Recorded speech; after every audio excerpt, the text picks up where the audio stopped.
시신은 절벽이 아니라 뼈를 말하고 있었다. 조선 최고의 검시관 오작, 그가 남긴 기록을 통해 그날의 진실을 다시 추적합니다. 세종 17년, 조선은 법으로 정했다. 모든 살상 사건의 검시에는 반드시 무언록의 규례를 따른다. 그 명령 이후 조선의 오작들은 어디서 시신을 만나든 무언록을 펼쳤다. 경상도 어느 산골 마을의 오작도 그랬다.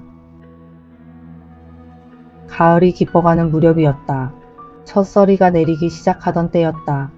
아침 안개가 걷히기도 전에 급보가 관아에 당도했다. 마을 뒤편 절벽 아래에서 선비 하나가 죽은 채 발견되었다는 것이었다. 오작이 도구 보따리를 챙겨 현장으로 향했다. 현장에 도착했을 때 마을 사람 수십 명이 이미 담장 밖에 몰려 있었다. 그러나 아무도 안으로 들어가지 않았다.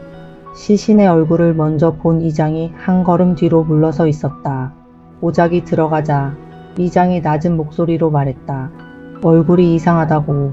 오작은 시신의 얼굴을 들여다보았다. 표정이 없었다. 절벽에서 떨어진 사람의 얼굴이 아니었다.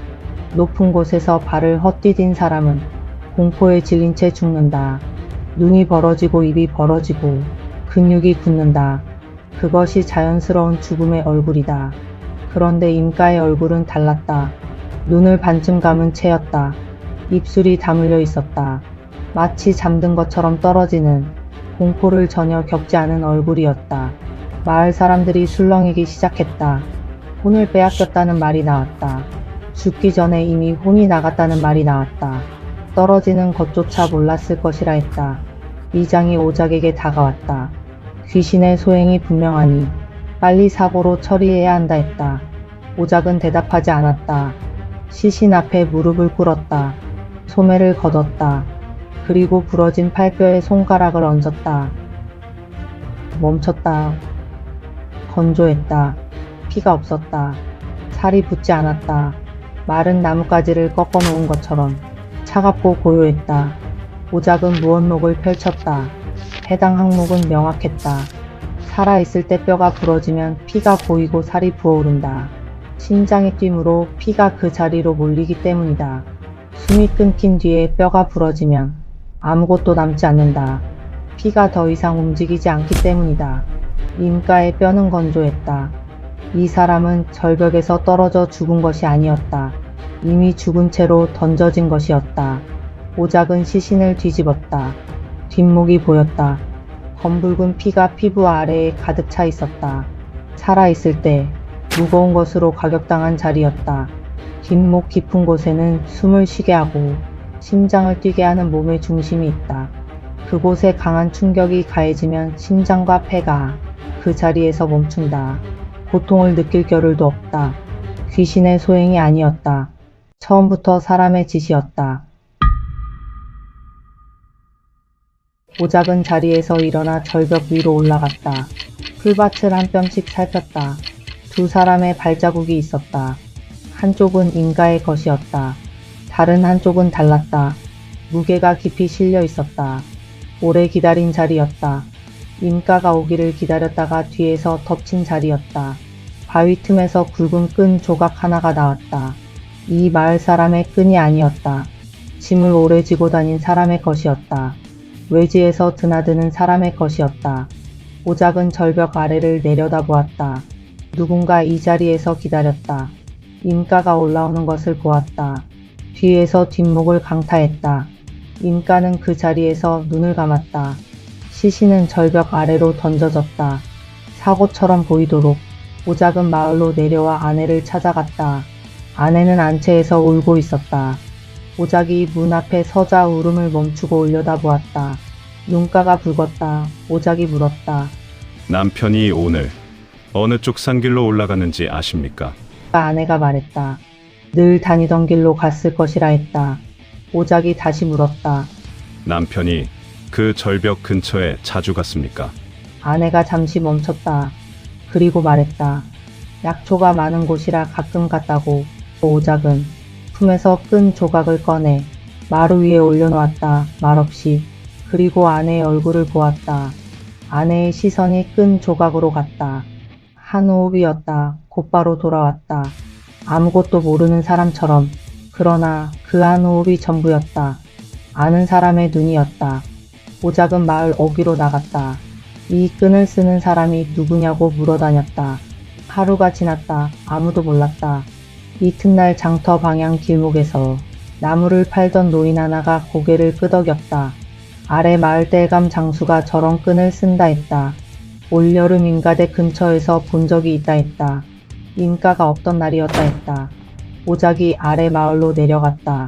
사내는 문을 열었다가 오작의 얼굴을 보고 굳었다.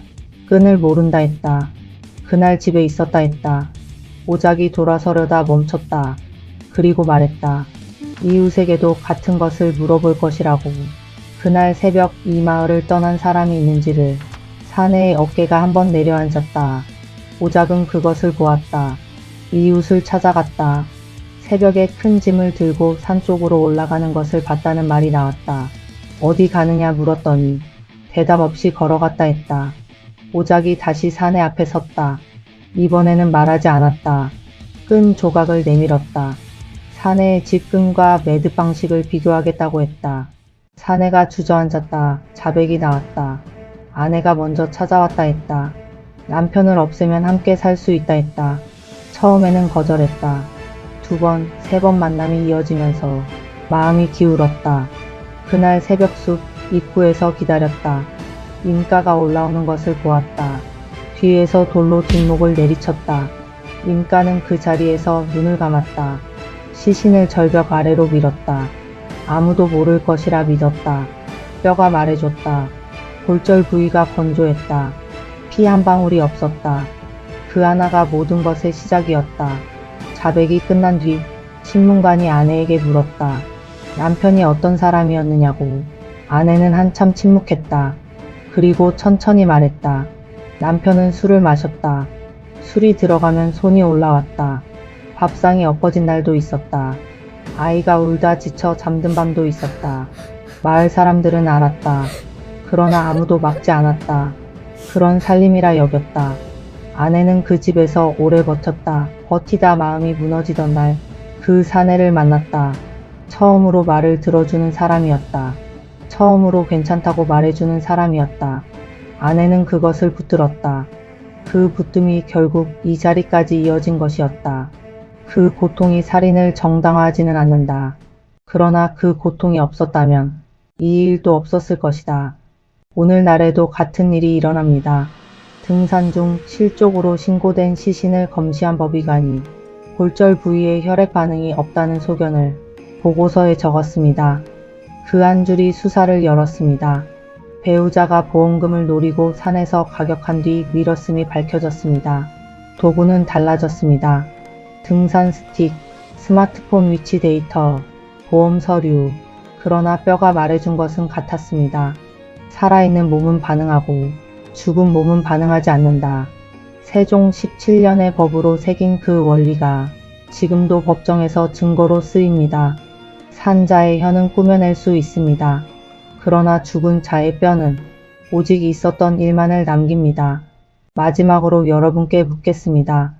오작이 뼈를 만지던 그 순간, 아니면 아내가 끈 조각을 보던 그 한 호흡, 여러분은 어느 순간 뭔가 이상하다고 느끼셨습니까? 댓글로 알려주십시오.